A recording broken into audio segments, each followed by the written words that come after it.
All of us as human beings long to love and be loved. We all long, even crave, for intimacy. But some of us, many of us, have a strange fear of love, a fear of intimacy, which makes us hide.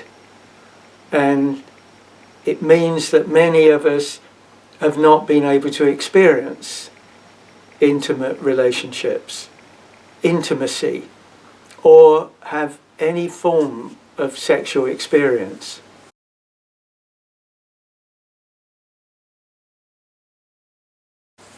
And in this place of hiding, we become isolated and we begin to look at ourselves in the wrong kind of way.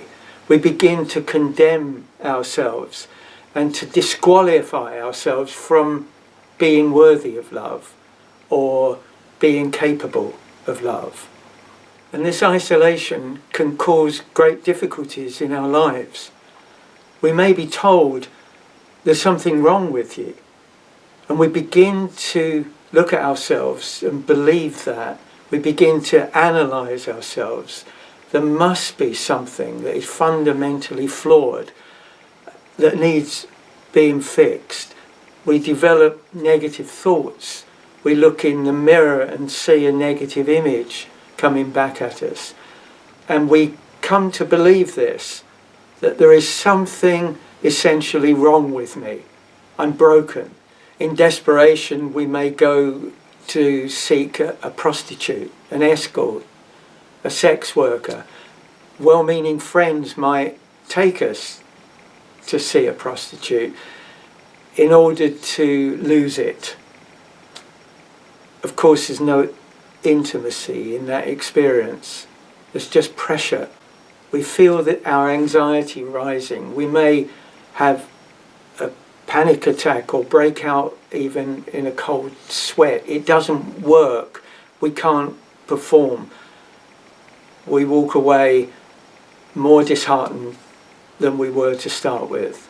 We daren't tell our friends it didn't work, but now we're not just hiding, we consign ourselves to a prison.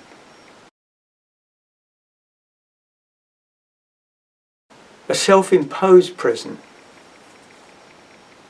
We hope, while we're languishing in this prison, that something might turn up, something might work.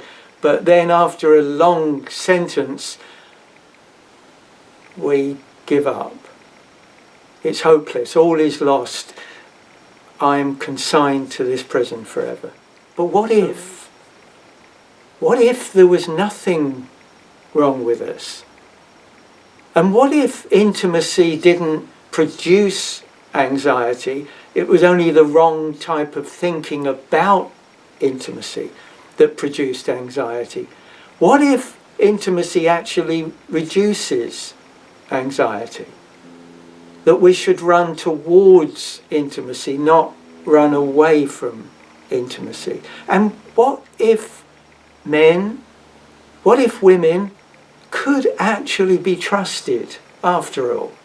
And in this place, for some, something stirs within, and we rise up from the floor of our prison, we rise up above the crowd and become determined to make a change. We feel weak, we feel helpless, but nevertheless, we are determined to try to see if a change can be made. And so we make changes, starting with the way we think, then the way we breathe. Then we make changes to the way we appear, even the way we dress. And we begin to make changes in the way we speak. We look at ourselves in the mirror and we say, there is nothing wrong with you. We may not feel we believe it, but we begin to say it. And our feelings begin to change the more we say it. And we begin to look for help.